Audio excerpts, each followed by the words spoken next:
Hey y'all, welcome back. Today I thought I would share with you guys some of the things that I feel like make my life easier as a mom, but also as a mom of a lot of children. I feel like whenever I get together with other moms who have, just a whole gaggle of children, we all kind of agree that one of the number one things we get asked is, how do you manage that many kids? How do you deal with that many kids? How is your house a disaster all the time? Are there toys everywhere?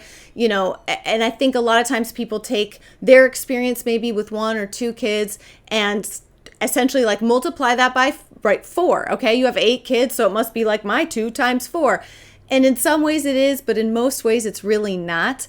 And part of, I think, what helps big families a lot are systems, which I talk about frequently here on this channel, but also there's just certain things I've learned over time. My oldest is almost 16 years old and my youngest is 2, turning 3 soon, but I'm in denial. So I've got a big age span. I've been mothering for a long-ish time, 16 years. So I do feel like I've kind of learned what works and what doesn't. So that's what I'm gonna share with you in today's video. Just some different tips and hacks and things and items that make managing a large family, that make having so many children more doable and not so complicated and, just much more pleasant on a daily basis, I guess you could say. And these are not things that you have to have, half a dozen or a dozen children to be able to implement or find useful or practical. In fact, some of them you may already be doing. And if y'all think of anything else, or if there's anything that you feel like I've forgotten, please leave it down below in the comments. I always love when videos like this are even more helpful, right? Because I'm just sharing my experience. But when y'all share more helpful tips and ideas in the comments, that always helps people who come and find the video later and are like, hey, there's a whole lot here. And of course, anything I mentioned that is a product, if I can, I will link it down below in the description box. All right, let's get into it. The first thing is a cup drawer. If you have children, even just one, they like to drink a lot of water all day, all the time. And one of the things I found is that times 8 children, can I have a drink of water? Can I have some water? Can I have a sip of that? Can I have some water? I'm thirsty. Can I have a drink? It will take up half your day serving water to children. And so I have found that from a fairly young age, depending on where your sources of water are coming from, kids can get a lot of these things themselves. They can get snacks and drinks themselves. So having a drawer that is low to the ground, or an area, but for us, it's a drawer in our kitchen that slides open where the kids' snack bowls and cups are. It makes it much easier for them. Having a cup drawer that's easier for the kids to access, where they can get their own drinks. And kind of what goes hand in hand with that, I feel like, is also snacks. We, again, like I said, keep the snack bowls in that same drawer. And then if you saw my pantry makeover video I did at the beginning of the year, we also have these containers from Walmart that I really love because they're not like Tupperware where you have to actually go around and snap the whole lid back on. It's a lid you set on and then you flip a little thing over and it makes it airtight. So it's really easy for kids to do. So our kids, of course, still ask us, in most cases, if they can have a snack. But then if the answer is yes, they can go get it themselves. So I, as a mother, am not stopping what I'm doing, again, 100 times a day to get drinks and snacks across 8 children. This is just what works for us in terms of giving our kids some independence and autonomy to get their own drinks and snacks. That's number 1. Number 2 is limited toys. This is a little controversial, I know. Over the years, we have gone from enormous playrooms that were, just filled with toys, copious amounts of toys, down to a couple of baskets of toys. When we were in our RV and traveling around, our kids had very limited toys. And what we have found for us, I'm not going to tell anybody else what to do, but we have found for us that too many toys just creates too many problems. It's not actually any better for our kids. You might think, you're depriving your children.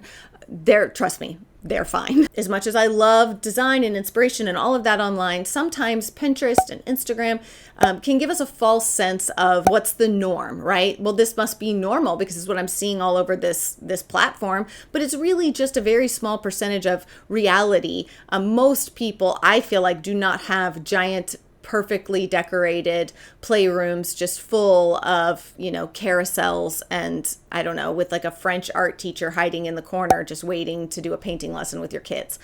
That's not most people's reality. And what we have found is that the more toys there are, the more fighting that there is. It just doesn't seem to foster the kind of things we would like to foster in our children.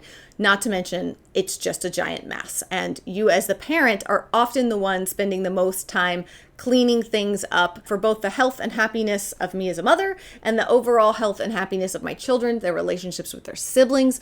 Having less toys is just better. Number 3, easy wash furniture. Listen, some people are brave enough to have and keep, and they do keep white furniture clean with children. You can do that for sure.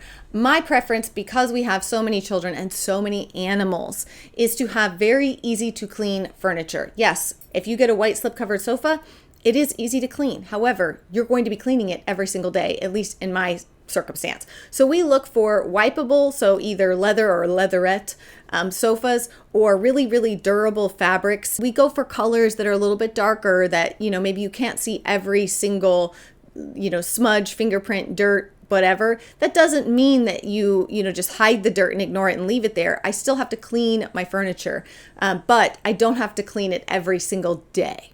If I had really light furniture, I would have to clean it every single day. So we just look for wipeable, easy to clean furniture items, pieces, things like that. I always try to remind myself, as someone who really loves home decor, and I see things online all the time that I'm like, oh my God, that's so beautiful. I wish my house could look like that. That there's a time and a place and a season for all these things in our lives. And I care right now more about my relationship with my children than I do my house looking like a museum or whatever it is I want it to look like.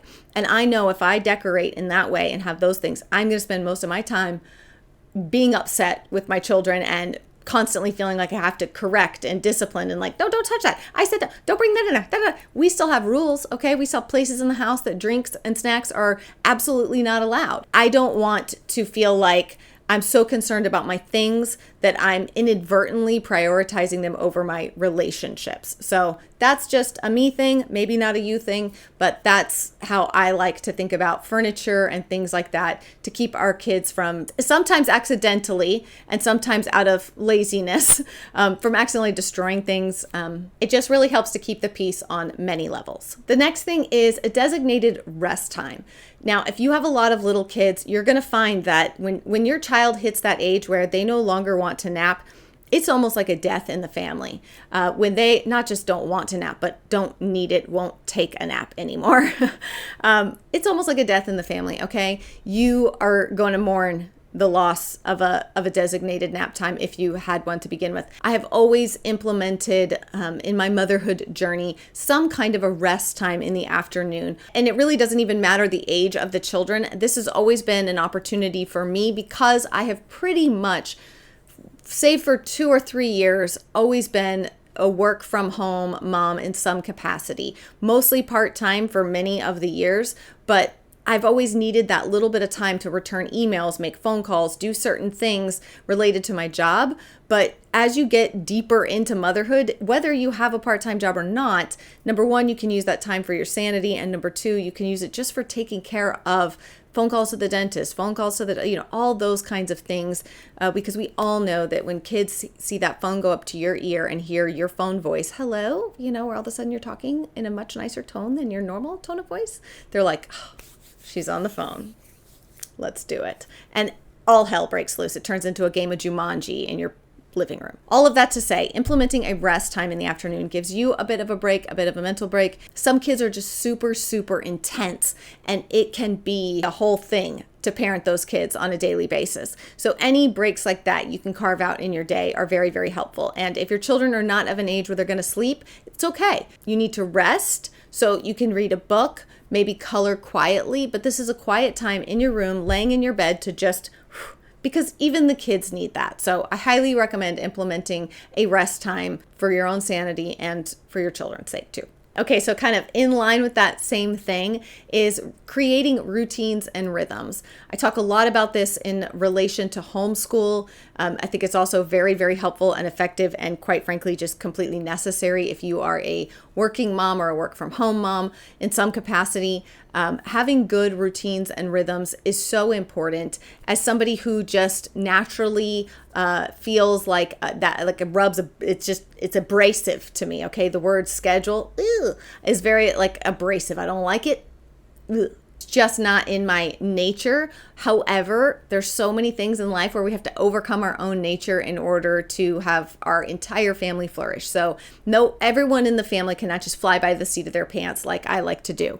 Especially children. They really do look for some sort of predictability in their day. It just helps them to be calmer and feel more safe and stable and secure. If you've got adopted children or foster children, then you likely already are very well aware of the importance of this for your children. So all of that to say, developing routines and rhythms, I think, is so key, so crucial to flourishing, functioning, and being happy and joyful in your motherhood and parenting journey. I've done some videos on this. There's a whole week of lessons on this in my course, in my homeschooling course, because I just think it's that important. So developing those, figuring out what those look like, and remembering that ultimately they need to work for you. It doesn't really matter what anyone else is doing, what anyone else's routines or rhythms look like. You have to develop the ones that work for your family. And the only way to do that is to be very brutally honest with yourself and kind of go from there. So that's my advice on that. Absolutely necessary.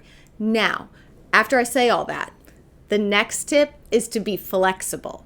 So, look, some people are very, very rigid in their schedules and routines. So flexibility is a hard thing for them. And I totally get that. But I'm here to tell you that children will test every bit of your flexibility. They need you to be very Gumby-esque, okay? And I think overall, you will be happier as a mother. I'm trying to find the right words here because I don't want to be insulting. I really don't. And I don't mean it in a harsh way, but the most tightly wound, seemingly unhappy mothers that I have known through the years are the ones who are extremely rigid by nature, at what some might call like type A, though I don't really think that's necessarily a correlation. I just think it's the people who, for maybe their own reasons from their own childhood, maybe they had a very chaotic childhood, and so they now in their adult life need a lot of structure and routine in order to feel safe and secure and less anxious. However, that oftentimes makes motherhood and parenting very, very hard for them because it's just the two, and they're not entirely mutually exclusive because you can have kids who fall in line with that and do okay. But especially if you're going to have a big family, you're unlikely to get that many children who also operate that way. So your ability to be flexible is so, so important to your overall happiness as a mother. The more you can kind of let things roll off your back and go, okay, all right, well, that didn't work, so let's change, let's pivot. The more that you can kind of take that approach to things, I think the easier the journey as a whole will be, and the easier it is to manage a big family. The next thing is, and this kind of goes hand in hand with what I was saying with the easy wash furniture, not owning so many valuable items. Now, you might have family heirlooms and, maybe gifts that you've been given over the years. But my recommendation is those type of things need to be put up into a location where they are safe for the little years of children. And if you have a big family, those little years are very, very long, okay? Because like I said, my oldest is 16, but my youngest is 2. I'm absolutely of the school of thought that we should teach our children what's theirs, what's not, what's okay for them to play with, what's not. I'm not saying to let your kids run amok in your house and destroy everything. I'm not encouraging that by any means. What I am saying is that having that kind of stuff around that is very, very special and meaningful to you, it can inadvertently cause problems. The reality is that accidents happen. And while accidents can still happen when your kids are 16, 18, or grown-ups, right? They're more likely to happen when your kids are younger, smaller, a little less in control of their bodies. Nothing breaks my heart more than when I see a child do something accidentally, and sure, you can say that, well, if you weren't running, if you weren't whatever, then that would have happened.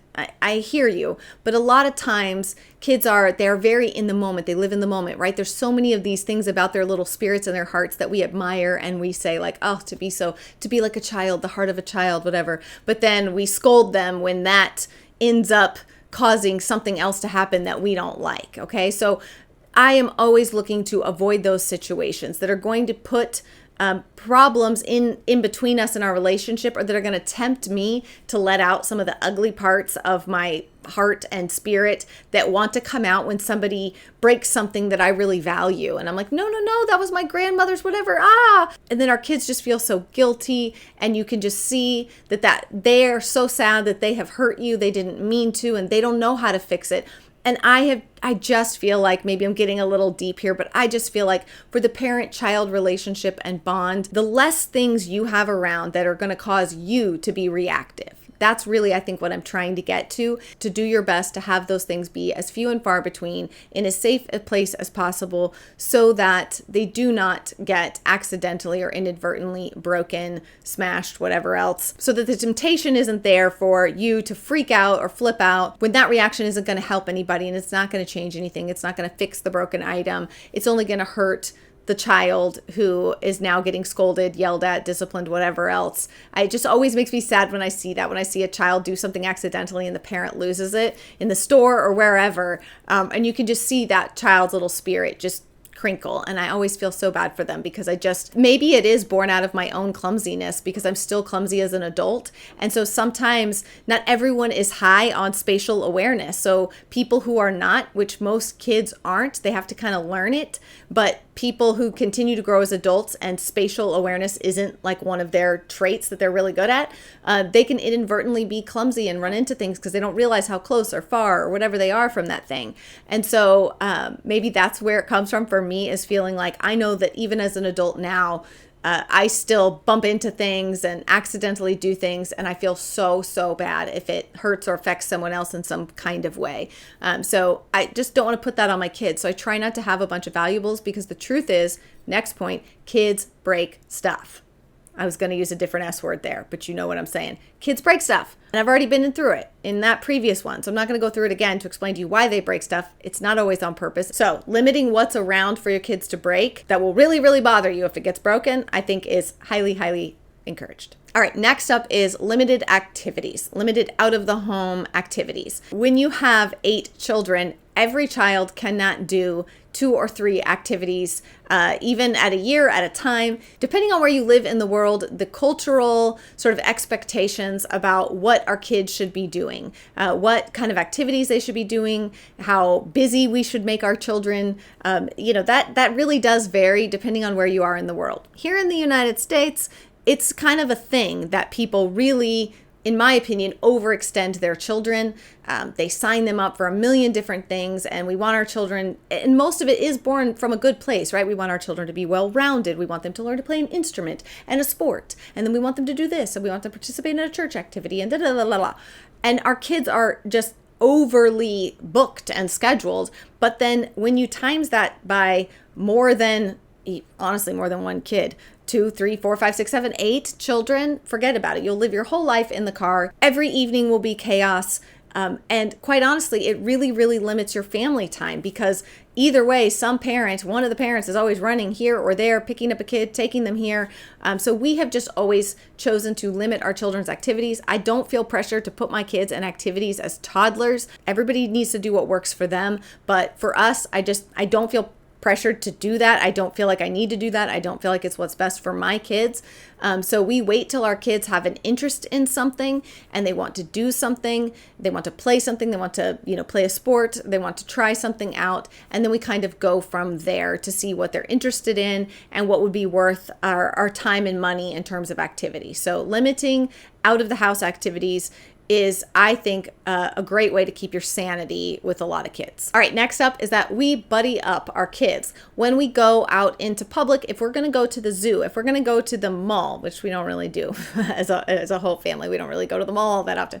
But if we're going to go on an outing, like I said, to the zoo or someplace like that, or to the park, wherever it may be, out and about, we buddy up our kids. Now, obviously, some of the younger kids will maybe buddy up with an adult. They have a buddy when we're out. That doesn't mean that we as a parent are not watching them or taking care of them or anything like that. It just means that they have a buddy. So if they need to go to the bathroom, if they need to do something like that, I, as a mother, can only really be in one place at one time, believe it or not.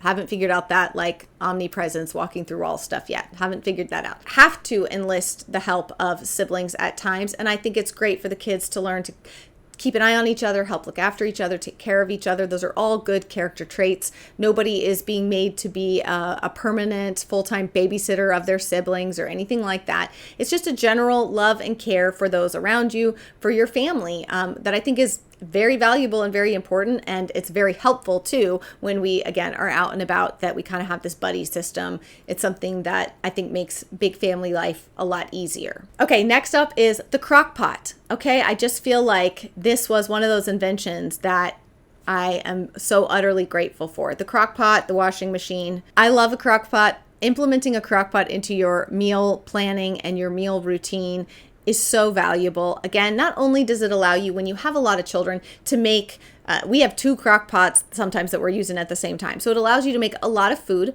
but it also frees you up from standing in the kitchen every single night cooking dinner, utilizing frozen meals, that kind of thing. I'll link my favorite crock pot, by the way, because it's beautiful too. So nothing like a pretty crock pot that also cooks you up delicious food. There are copious amounts of recipes online now for crock pots and frozen meals, and lots of people love the Instapot. I'm not against it. I just am a little scared of it, I'll be honest. But utilizing things like that can help make meals so much easier when you're feeding a bunch of people, because believe it or not, having to feed 10 people 3 meals a day, whew, it wears on you, okay? Even if you love cooking, it wears on you. All right, only 2 more to go. The next one is rising early. This is very, very hard. And again, I always try to say when I bring this up that I don't push this when, maybe you're pregnant, if you're, don't have easy pregnancies, or when you have just had a baby, when your baby is not sleeping through the night, when your baby is waking multiple times a night.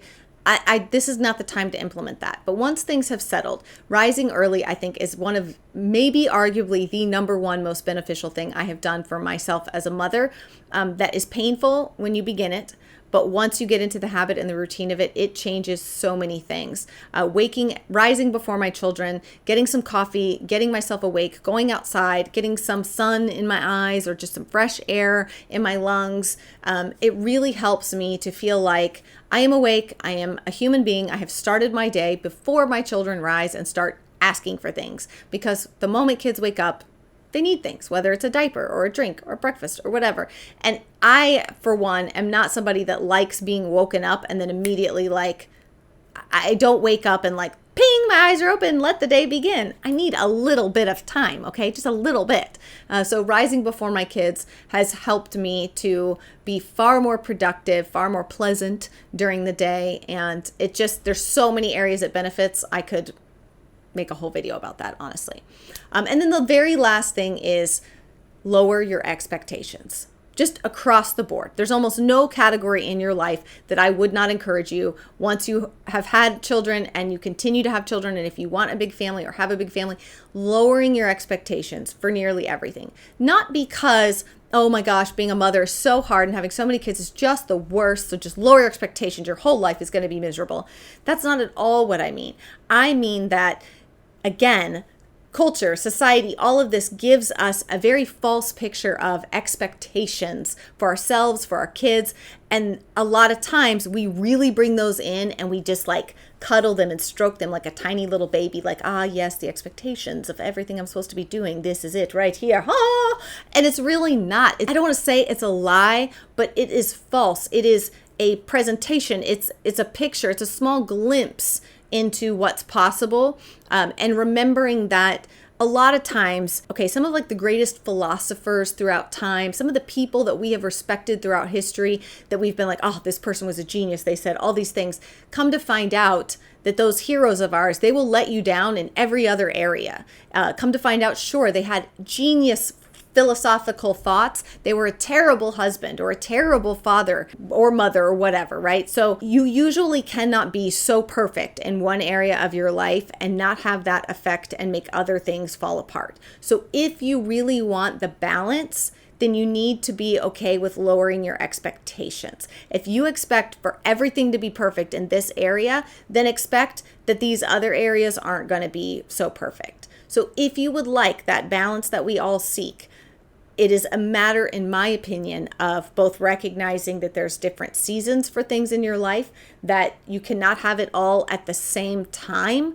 There will be times that you have to sacrifice it's absolutely worth it, and that the more you can kind of lower your expectations to something very realistic. Everyone has a different acceptable range for these different things, whether it's, laundry or dishes or the types of meals that you make. If you're somebody who's very, very important to you that every meal you make is made from scratch and it's all organic and then you might have to lower your expectations about the cleanliness level of your home is all the time, because there's no way to do this 3 times a day for 8 children and also keep your house perfectly clean. It's not going to happen. And if you are managing to make all that happen, please share with the rest of us how, because I've never met someone who does. So lowering your expectations will increase your overall happiness in nearly every area of your life. And it's such a simple thing to do. I'm not saying drop them to the floor and have no expectations. I'm just saying take them down a few notches. Okay, that's it. Those are my tips, my advice, my hacks, habits, things that I feel like overall help make having a big family easier, more functional, more doable, and quite frankly, just more realistic. Hopefully you found at least 1 or 2 things in the video helpful. Again, if you guys have anything else to add, be sure to leave that down below in the description box. But that is it for me today, and I will see you guys again very soon. Bye.